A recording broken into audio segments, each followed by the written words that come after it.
पटना के सरस्वती विद्या मंदिर फुलवारी शरीफ में आज संकुल की बैठक बुलाई गई। इस बैठक में पटना के कई विद्यालयों के प्रधानाचार्य उपस्थित थे। इन प्रधानाचार्यों ने क्या कहा? श्रीमान, आप हमारे दर्शकों को अपना परिचय दें। नमस्कार, मैं रमेश मणि पाठक पटना विभाग का विभाग निरीक्षक हूँ, भारतीय शिक्षा समिति एवं शिशु शिक्षा प्रबंध समिति का। जी, मैं रवि प्रकाश, सचिव सरस्वती विद्या मंदिर फुलवारी। मैं देवेंद्र कुमार, प्रधानाचार्य सरस्वती विद्या मंदिर उत्तरी शास्त्री नगर पटना 23 फुलवारी संकुल के अधीन का यह विद्यालय है। मनोज कुमार सिंह, प्रधानाचार्य सरस्वती शिशु मंदिर शेरपुर। संतोष कुमार मिश्र, प्रधानाचार्य सरस्वती विद्या मंदिर फुलवारी शरीफ श्री और फुलवारी श्री संकुल का संकुल प्रमुख। राकेश कुमार मिश्र, प्रधानाचार्य सरस्वती विद्या मंदिर नौबत। जी महोदय, आप नौबतपुर से यहाँ आए हैं, क्या कार्यक्रम था आप लोगों का? आज पटना विभाग के अंतर्गत फुलवारी श्री संकुल है, वहाँ संकुल के विद्यालयों की बैठक है। इसमें अपने माननीय विभाग निरीक्षक डॉक्टर रमेश मणि पाठक जी का मार्गदर्शन हम सबको मिलेगा और आगे की कार्ययोजना तय होगी, आगे क्या करना है। जी, आपके विद्यालय में ही आज बैठक चल रही थी? जी हाँ, बिल्कुल। चूँकि फुलवारी श्री संकुल का संकुल केंद्र मेरे ही विद्यालय में है और आगामी 13-14 फरवरी को प्रधानाचार्यों की एक बैठक होनी है जो पूरे प्रांत की होगी। इस निमित्त कई कार्य करने थे, वृत्त आदि भरना था, कई योजनाएं बनानी थी। इसीलिए आज हम अपने विद्यालय में फुलवारी श्री संकुल की बैठक रखी गई। सौभाग्य का विषय है कि इसमें हमारे विभाग निरीक्षक डॉक्टर रमेश मणि पाठक जी का भी पाथे हम लोगों को मिलना है। प्रांतीय प्रधानाचार्य बैठक गया में होनी है, उस निमित्त उसकी पूर्व तैयारी हेतु हम लोग यहाँ उपस्थित हुए हैं ताकि वहाँ का कार्यक्रम अच्छा से हो सके। जी, ऐसे संकुल शब्द जो है ये कई विद्यालयों का एक समूह होता है, उसको संकुल कहते हैं। अब फुलवारी श्री संकुल का मतलब हो गया कि इसमें 4 विद्यालय हैं। खुद एक फुलवारी श्री, नौबतपुर, शेरपुर थोड़ा दूर पड़ता है और फिर यही मोहल्ला में है उत्तरी शास्त्री नगर। ये 4 विद्यालयों का ही संकुल। आगामी प्रदेश कार्यालय से या भारतीय शिक्षा समिति से जो एक बहुत बड़ा कार्यक्रम होने वाला है गया के दया प्रकाश सरस्वती विद्या मंदिर में, उस कार्यक्रम के निमित्त हम लोग सब लोग यहाँ एकत्रित हुए हैं।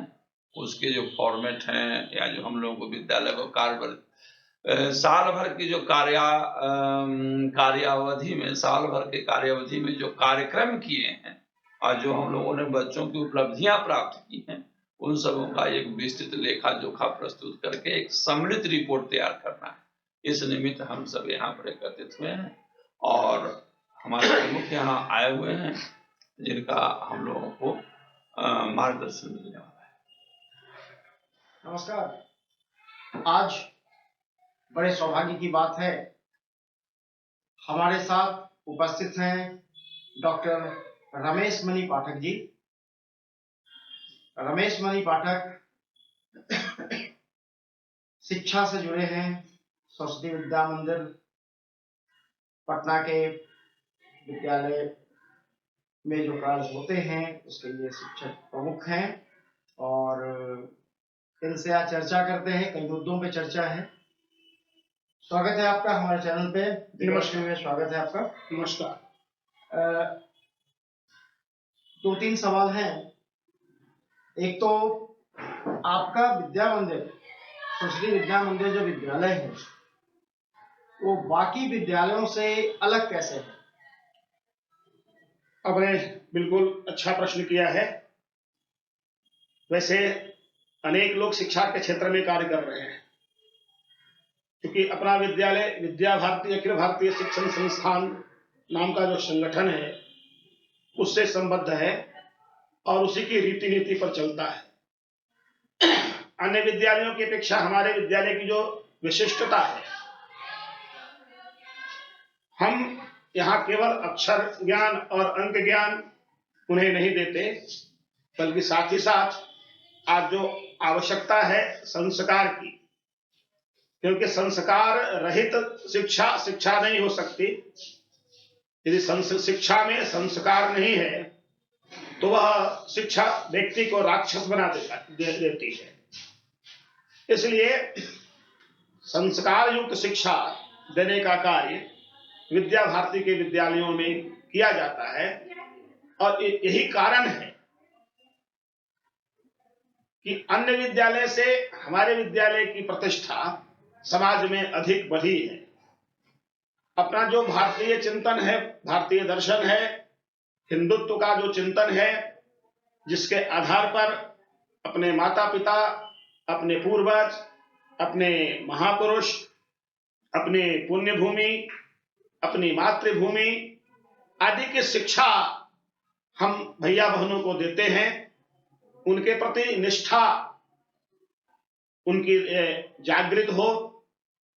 विद्या भारती का एक लक्ष्य है, उस लक्ष्य में हम सब ने कहा है कि हमें इस प्रकार की राष्ट्रीय शिक्षा प्रणाली का विकास करना है जिसके द्वारा ऐसी युवा पीढ़ी का निर्माण हो सके जो हिंदुत्वनिष्ठ एवं राष्ट्रभक्ति से ओतप्रोत हो, शारीरिक, प्राणिक, मानसिक, बौद्धिक एवं आध्यात्मिक दृष्टि से पूर्ण विकसित हो, तथा जो जीवन की वर्तमान चुनौतियों का सामना सफलता पूर्वक कर सके और उसका जीवन ग्रामों, वनों, गिरिकंदराओं एवं झुग्गी झोपड़ियों में निवास करने वाले दीन दुखी, अभावग्रस्त अपने बांधवों को सामाजिक कुरीतियों से मुक्त कराकर राष्ट्र जीवन को समरस, सुसंपन्न एवं सुसंस्कृत बनाने के लिए समर्पित हो, ऐसे बालकों के निर्माण में हम लगे हुए हैं।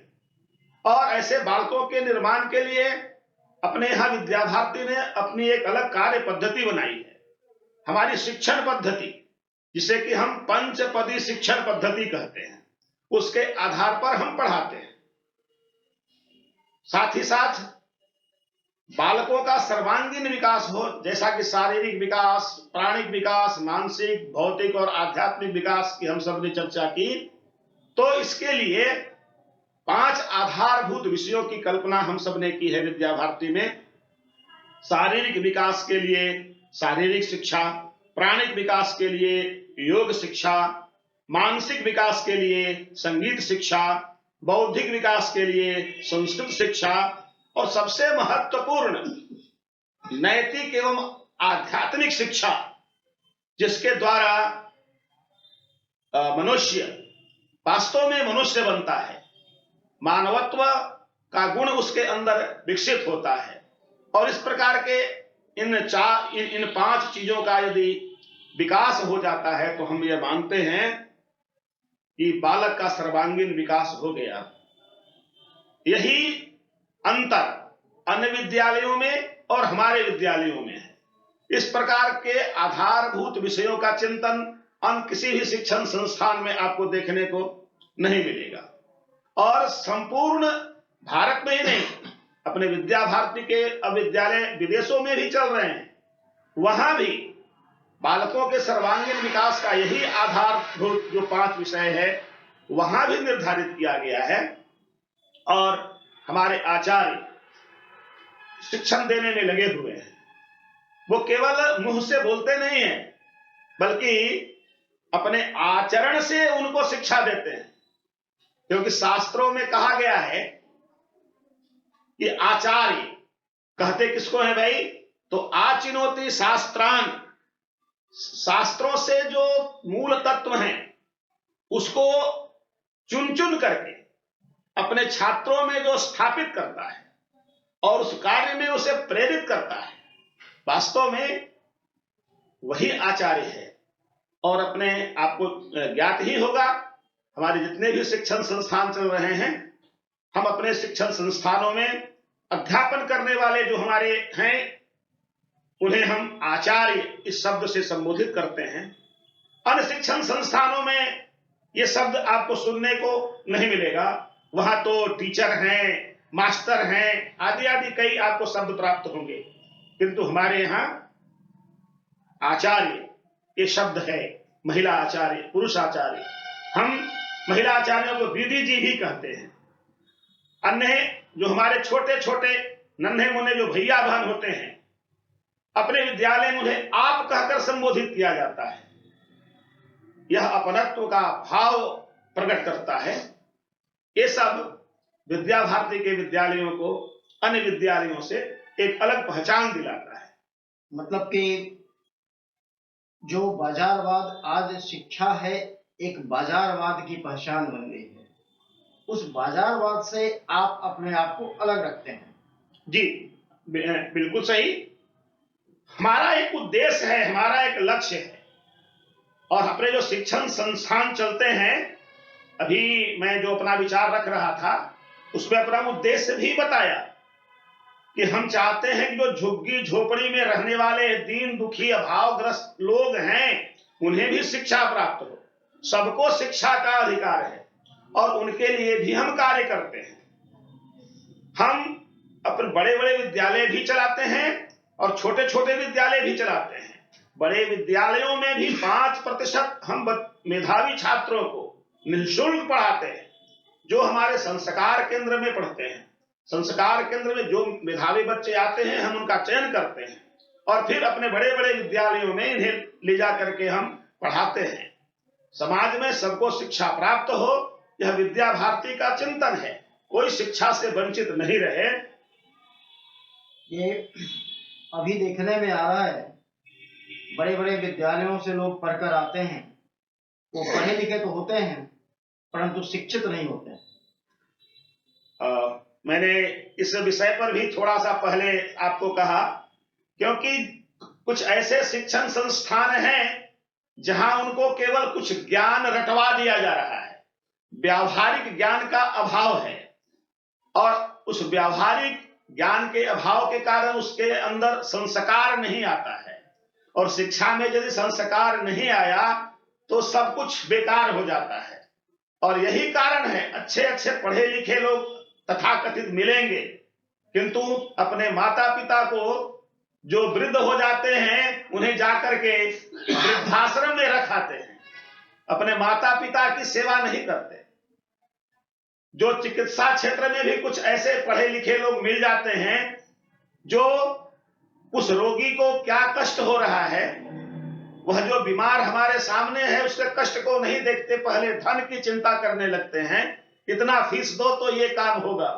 किंतु हमारे यहां से पढ़ लिख करके जो डॉक्टर्स बन रहे हैं, इंजीनियर्स बन रहे हैं, अच्छे अच्छे शिक्षाविद बन रहे हैं, उनके अंदर आज भी संस्कार है।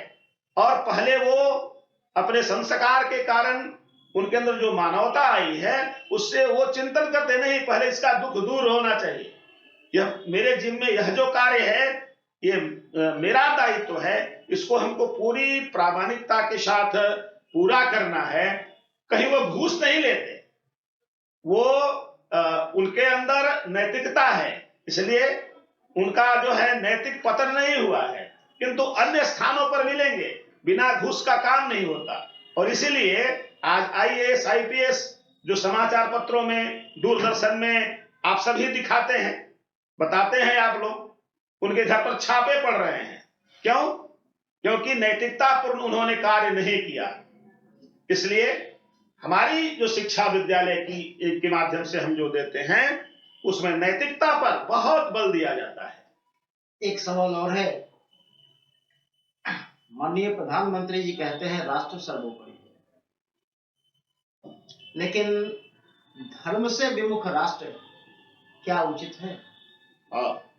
जैसे ही राष्ट्र सर्वोपरि है, मैं भी कहता हूं राष्ट्र सर्वोपरि है।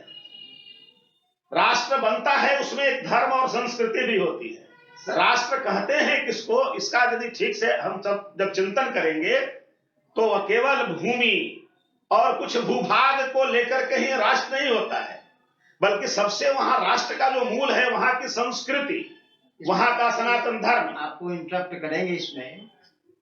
भारत कभी ईरान, इराक, पर्शिया, बर्मा सभी जगह था। वहां जैसे जैसे हिंदू धर्म समाप्त हुआ आपकी भूमि घटती चली गई। तो धर्म सर्वोपरि है। अगर धर्म नहीं बचेगा तो राष्ट्र भी नहीं बचेगा। इस पे क्या कहेंगे आप? बिल्कुल आपका कहना यह सही है। राष्ट्र के निर्माण में धर्म की अहम भूमिका है, क्योंकि धर्म के बिना उसके अंदर मानवता आ नहीं सकती, और मनुष्य में यदि मनुष्यत्व नहीं आया, मानवत्व नहीं आया, तो वो किसी कार्य का नहीं हो सकता है। हम जैसा कि आपने कहा कि जहां जहां से हिंदुत्व घटा है, हिंदुओं की संख्या कम हुई है, उन स्थानों पर अत्याचार, व्यभिचार, दुराचार ये बढ़ता गया है। किंतु जहां भी हिंदुत्व का चिंतन है, आध्यात्म का चिंतन, नैतिकता का चिंतन, जो अपनी भारत की देन है, जिसके बदौलत भारत कभी दुनिया का गुरु रहा था, विश्व गुरु कहलाता था यह भारत। जितने भी इस धरती पर देश हैं, प्रायः वहां के लोग अपने यहां शिक्षा ग्रहण करने आते थे। हमारे भारत में उस समय, मैं तो अभी बिहार का हूं, आप जानते ही हैं, बिहार में ही आपका नालंदा विश्वविद्यालय था, विक्रमशिला विश्वविद्यालय, तक्षशिला विश्वविद्यालय, जो कभी भारत में ही था, आज दुर्भाग्य से पाकिस्तान में बंटवारा के कारण चला गया है। तो इन विश्वविद्यालयों में दुनिया के लोग आकर शिक्षा ग्रहण करते थे। क्या, कौन सी शिक्षा? यही नैतिकता की शिक्षा, आध्यात्मिक शिक्षा, विज्ञान की शिक्षा। कोई भी ऐसा क्षेत्र नहीं था जिस क्षेत्र की शिक्षा यहां पर नहीं दी जाती थी।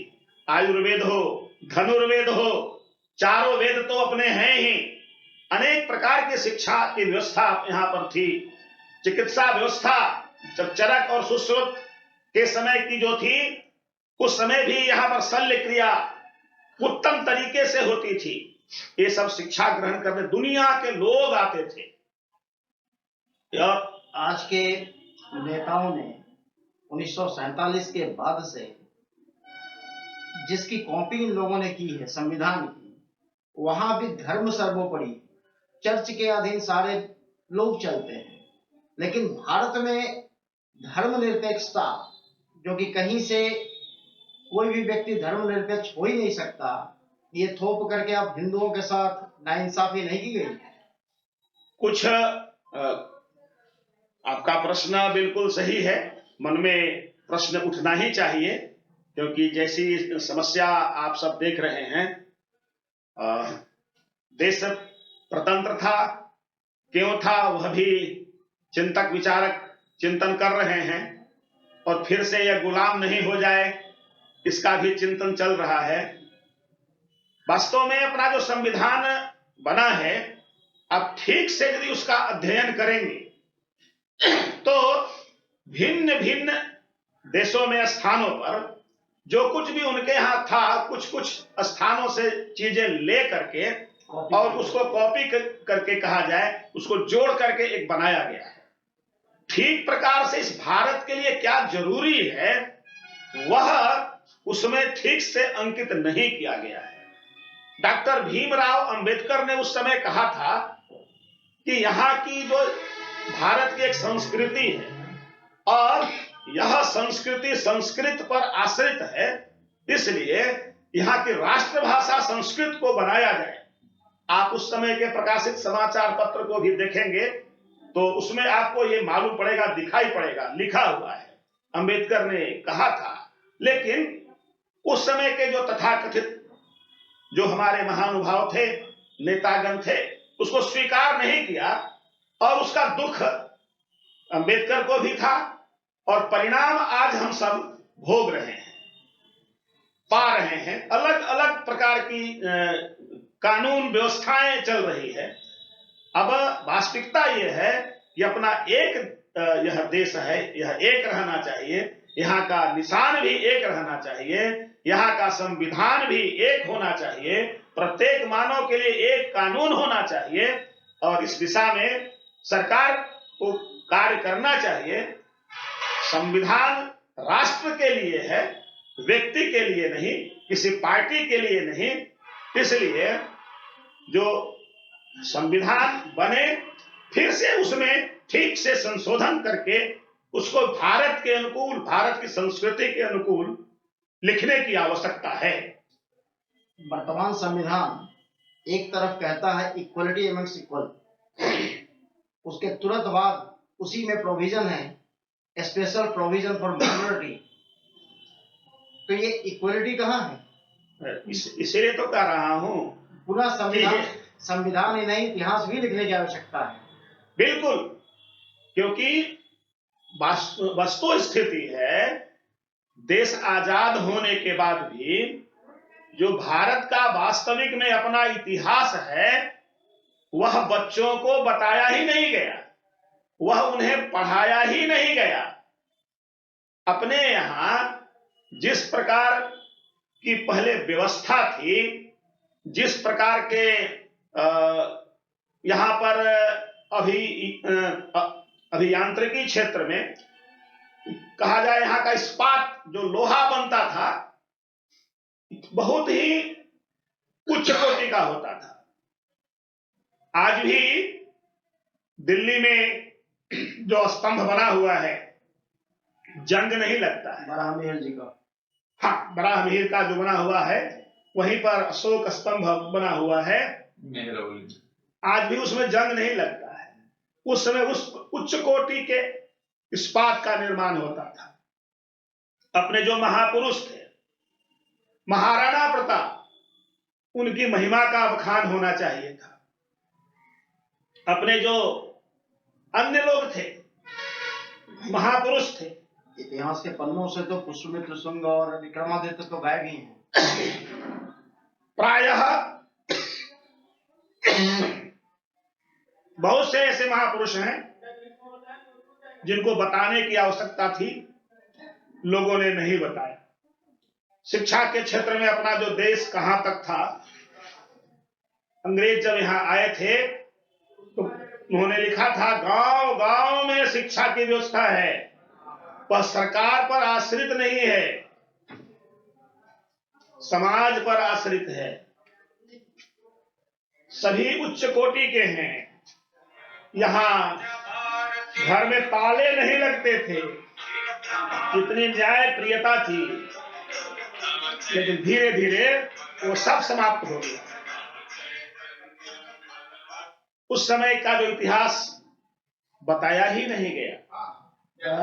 अभी इस साल से नई शिक्षा नीति प्रारंभ होने जा रही है, इसके लिए आपका विद्यालय कहां तक तैयार है? ये अच्छा प्रश्न है आपका।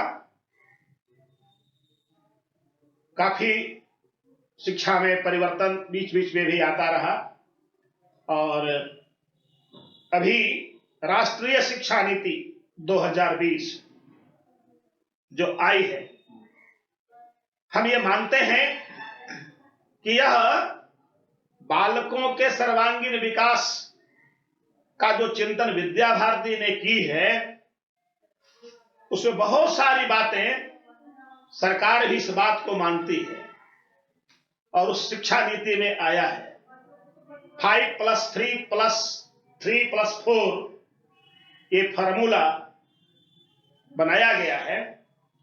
अभी फाउंडेशन जो अपना कोर्स है 5, यानी कक्षा प्रथम के पहले 3 कक्षा होगी।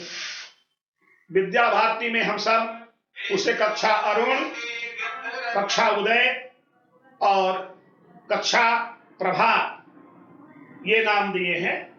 फिर प्रथम और द्वितीय ये हमारा फाउंडेशन कोर्स है, और संपूर्ण भारत में लगभग चिंतन आरंभ हो गया है।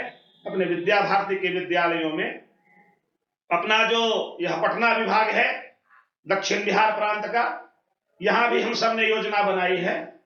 प्रत्येक विद्यालय में इस सत्र से ये 3 कक्षाएं कक्षा प्रथम के पहले आरंभ होंगी। अभी अपने सह सरकार्यवाह राष्ट्रीय स्वयंसेवक संघ अपने पटना में आए थे, केशव सरस्वती विद्या मंदिर में 2 दिवसीय कार्यक्रम था।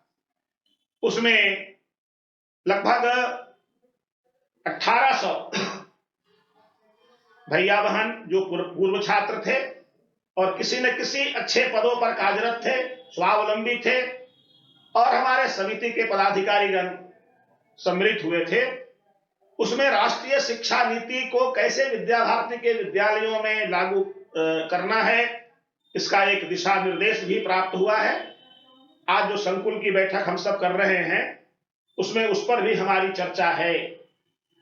साथ ही साथ जो राष्ट्रीय शिक्षा नीति की जो विशेषताएं हैं, आगे कक्षा 6th, 7th, 8th में हम व्यावसायिक शिक्षा देंगे, अर्थात 8th तक जो पढ़ेगा वह भी कर्म कुशल होगा, कोई न कोई एक ऐसा काम जानेगा, मोबाइल बनाना, टेलीविजन बनाना, लैपटॉप बनाना, किसी प्रकार का कोई मशीन खराब हो गया उसको ठीक करना, वो बढ़ईगिरी का भी काम, लोहारगिरी का भी काम, ये उन्हें सिखलाया जाएगा, ताकि वह जब आगे बढ़े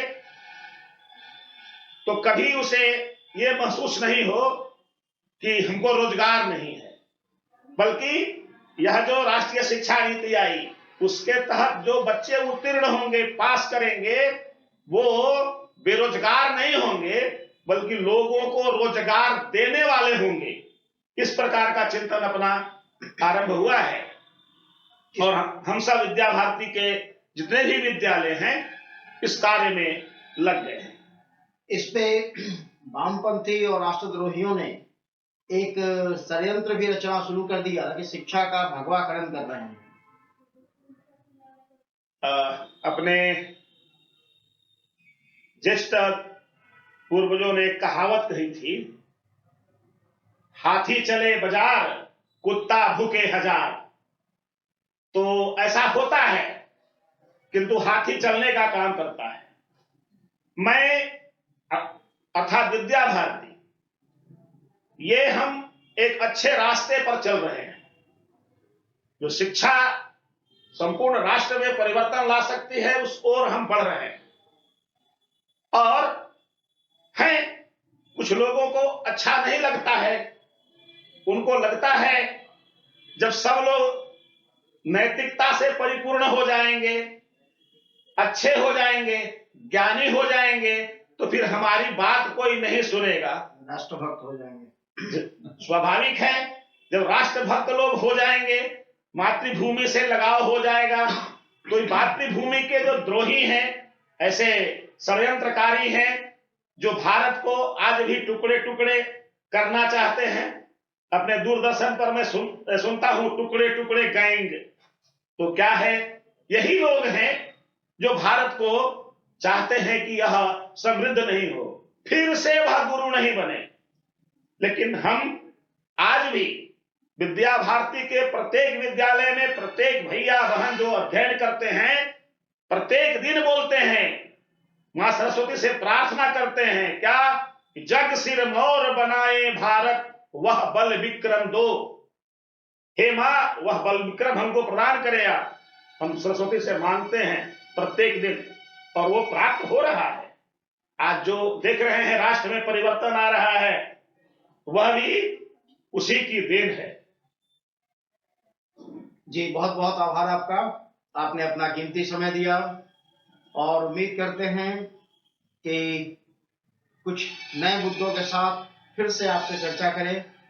धन्यवाद जी, नमस्कार।